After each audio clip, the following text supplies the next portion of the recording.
Hey, buat kamu yang di sana, cepat sembuh ya. Jangan lupa makan, minum,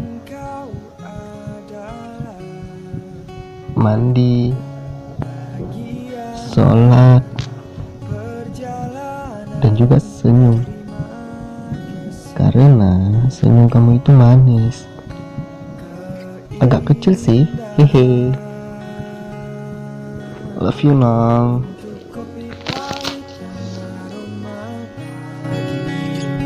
Serta filosofi tentang kelama hidup, untuk kopi pahit dan aroma pagi, serta filosofi tentang